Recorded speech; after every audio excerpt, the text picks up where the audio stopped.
Hey, what's going on? Luke here. Welcome to episode 6 of the Aston Villa recruitment on EAFC24. Now, to start the season, we started off a little bit slow, but we have found ourselves figuring out the game, and obviously a lot of new patches and stuff have been coming out, but we have been absolutely destroying as of late on a little bit of an unbeaten run. And in terms of this episode and last episode, we find ourselves finishing off towards the end of the January transfer window. We're going to bring in players, we're going to get rid of players, we're about to find out. Now, before we go and take a look at the games and also the transfers, I need to make sure you got how to leave a like on the video and subscribe to the channel if you're new around here. Also, check out my second channel, which is my FIFA EAFC channel, which is Mr. Luke FIFA. Go and check that out, subscribe to all that sort of stuff. They're very much appreciated. I'm seeing on the screen right now, it's Mr. Luke and YT is my station media. And now we can go and take a look at the games and the transfers. So the very first game is in the Premier League, where we're travelling quite well, and I will say we're on a little bit of an unbreaking streak at the moment, and hopefully it's going to continue up against Newcastle, who is a team who absolutely destroyed us at the start of the season. However, obviously things have changed. You can see the defence is so much better. If you go and compare from a few previous episodes ago to what you saw just then, so much better. And then Ramsey through on goal, one-on-one, great save by the keeper. Honestly, should have finished that one, and it's just like a case of, I don't know if I'm just bad at finishing or if it's literally the game, but once again, Diaby coming across there with the header. He's not someone I would deem as like a strong header of the ball, so in terms of not scoring that one, I'm okay with that. However, fantastic opportunity, and then Newcastle on the counter-attack was at 21 minutes in. Almiron cuts back inside, finds it to Isaac, who beats the tackle initially, but ends up winning the ball back. And then Almiron ends up with the ball. We try to counter-attack, and that's exactly what our whole game plan is, just the counter-attack. Finds it back to, I'm not even going to try and attempt his name, but he absolutely buries it. Absolutely buries it. Like, so 1-0 to Newcastle, and then all of a sudden 2-0 from a corner. Like, literally 2 chances, 2 goals. And then it's gone from being us all over them to being Newcastle's way, away from home, everything going against us. Nothing like... Towards the start of the game, even that shot there, like, that could have been a third goal, and you would have said, like, oh, that's a deserved third goal. Also, you would have said, yeah, quite surprising that that's a third goal too, considering, you know, I would say we were favourites going into this game, but is Mukoko one-on-one, Manquillo coming across. I'm pretty sure he used to play for Liverpool back in the day. Comes across and makes a tackle for us, and that just shows us, even like the squad players and all that sort of stuff are doing a bit of a job for Newcastle, and our main guys are not. Diaby again find himself in the end of a header, can't finish it though, but it is Ramsey finding Mukoko through on a goal. Can he finish it? He does have a little bit of a competition there, but we do have the backup one. It's a fantastic save. Ends up falling into the back of the net. A little bit of a shit show, but it is a goal to us. We get ourselves back in the game. We are piling on the pressure, as you're going to do. You're down a couple of goals late into the game. And then Watkins finds himself with a little 1-2, wants to throw and goal. Bam! There we go! 2-0, baby! Let's go! Let's go! Can we get a winner? That's what we're going to be trying to do. A late winner would be fantastic. However, it is Newcastle on the ball. A slice over there in the box, I should say, by Matty Cash. Saves today for us, and it is a 2-0 draw. Watkins picking up goals within 5 minutes of each other. So Newcastle, to be fair, did the exact same things. Like I said, they scored, and then obviously the corner, and you know, it kind of went for us as well, but a very, very close game. So now I'm going to be taking a look at a few transfers. So obviously we had the first game of this episode, which was in January. I think it was like January the 30th, something along the lines of that. Now on transfer deadline day, and you're going to see Yuri Tielemans, someone who I would say is a bit of a star of the side, probably in real life, definitely on the game, in terms of overall and that sort of stuff, but he does find himself leaving us for nearly 50 million. I haggled with him. I tried my best to sort of get the best deal for it, and he's just someone who realistically is going to be a bench player for us. He just doesn't fit my play style. I need a guy who's got a little bit of speed, great stamina, all that sort of stuff. This guy's a playmaker through and through, but also he's not the playmaker that I need. You think of like the playmaker that I'm sort of thinking of in my head when I'm signing Cherky and I've got Ramsey there. I'm sort of thinking of the guys who are a little bit like Coutinho back in the day, back when he was good. But Coutinho there, obviously played at Aston Villa, but I'm thinking of peak Coutinho, who's got a little bit of pace, great on the ball, can throw a pass through, and also can finish a goal. And that's just not what Tielemans is. I'm not even sure how I describe Tielemans on FIFA, but just not what it is. And then we're bringing in another player, a marquee player. It's McKille. He's coming from PSG. He's a right back who we're going to convert into centre back. I will get the pronunciation right at some point. But he is an 80 rated right back, and they're saying good squad player, but he hasn't been brought here to play right back. They got Matty Casher to play right back. Signing for 19.5, which I think is a good deal. They compared him to Diego Carlos, and you're seeing there on the screen right now, 82 rated, and the reason for that is that we're going to transfer him to a centre back. He's going to become an immediate 82 rated. He's got good height. He's in terms of interceptions and just position awareness and all that sort of stuff. This guy's an absolute animal. So I'm thinking it's going to be a good signing for us. However, we do end up losing Lucas Digne. So the Frenchman is gone, 79 rated. He was about 30 years old. See there, 19.6, well above his market value. I couldn't pass it up. And with Matson already at the club and a few other guys, Bueno coming in as well, I couldn't pass up an opportunity to get rid of a guy for that sort of value. And then in the meantime, I brought in Wrench on an A+ deal. Well, not an A+ deal, but just an A deal. See, I signed him for 14.2, 76 overall. I think he's about 21 years old. It is a very, very good deal considering that Digne was 79 and, 30 years old. I think the little difference in price, I think it well and surely makes up for it. So that's all of our ins and outs. That is the signings done with. Now it's time to get back to the Premier League. So we are back in the Premier League, taking on Sheffield United, which in theory should be a very, very relatively easy game, especially considering how I've been playing as of late. A little unbeaten streak. We're taking on some pretty decent sides. We actually have a really good side to take on towards the back end of this episode, but we do hold up a little bit for Bailey, putting a little bit of rotational squad.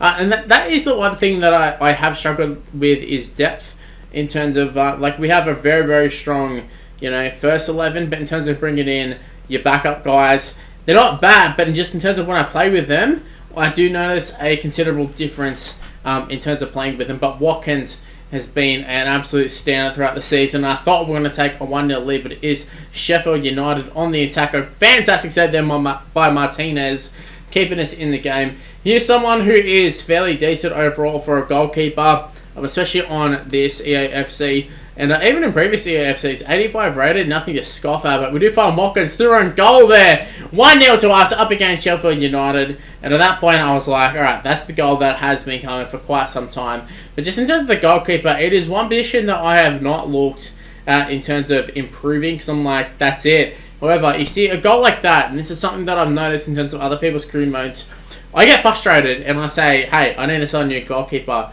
Then you kind of just realize that I think it's literally just the EAFC is just poor with goalkeepers. So I have an 85 rated goalkeeper. I need to take advantage of that. And, is it going to save everything?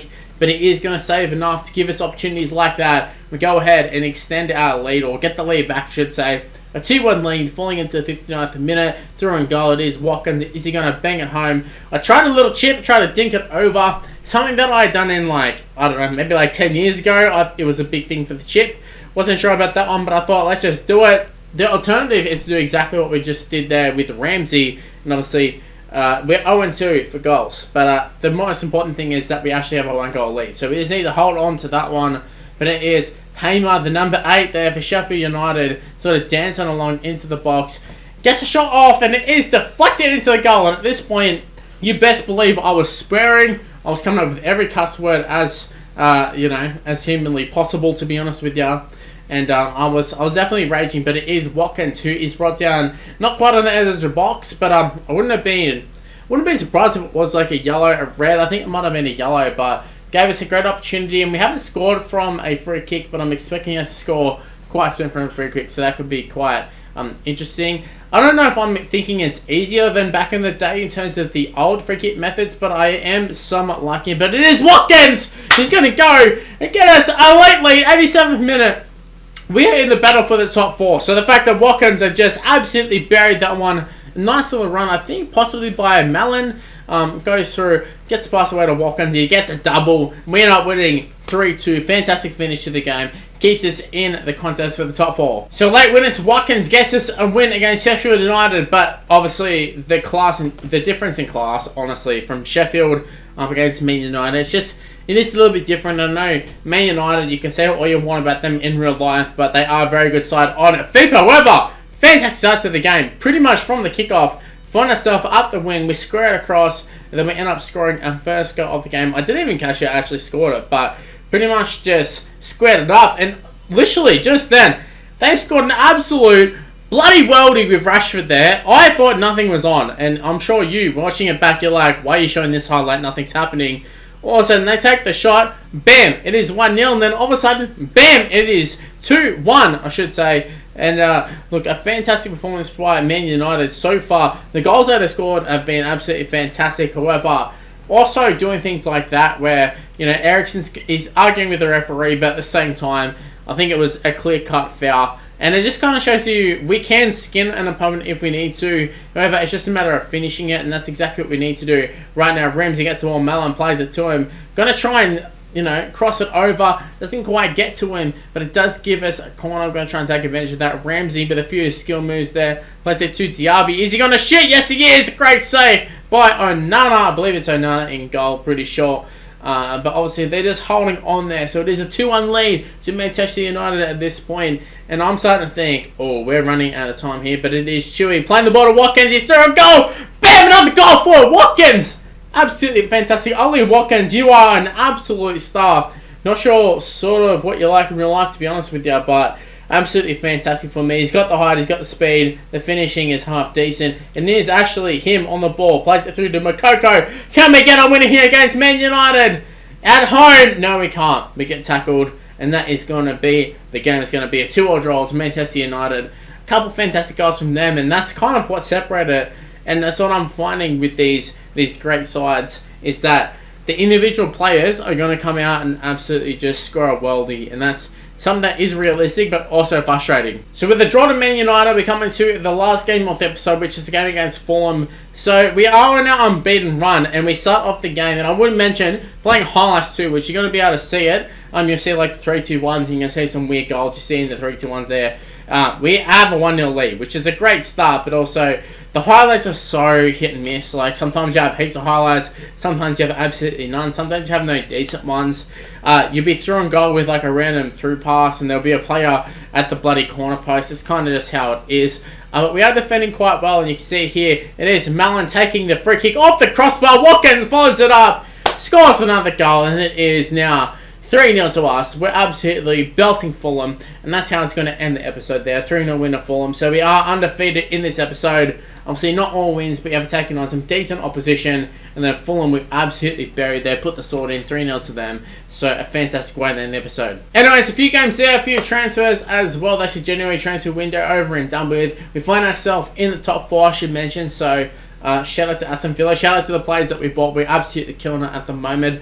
I know it was kind of expected at the start of the season, to be honest with you. It said that we should be getting top 4, but the fact that we're getting top 4, I think Aston Villa fans would be absolutely thrilled with that one. So yeah, hopefully I've enjoyed that one. I'm going to end things here. If you did enjoy it, make sure you go ahead and smash the like button and subscribe to the channel if you're new around here. Also, make sure to go and follow me on social media, seeing on the screen right now. It's Mr. Luke on YT. Go ahead, give me a follow, give me an ad. Also, you're seeing on the screen right now, if you're watching it on the main channel, you're watching it on Mr. Luke Sports, go and check out Mr. Luke FIFA. It's where I'm also uploading it, and eventually I'll be uploading it permanently on that channel, so go ahead and do that. Also, I want to give a special mention to the members seeing it on the screen right now. Thanks to every single one of you guys who stuck by me. Also, the super chatters as well have to be noted as well. Thank you for super chatting, for becoming members, everything. I haven't really done too many streams as of late, but thanks to everybody who supported the channel monetarily. Thank you so much, and that's what I'm going to wrap things up here. Thanks for watching, guys. Stay tuned for more content on the channel, more EAFC, Aston Villa career mode, and I'll see you in the next one. See you guys.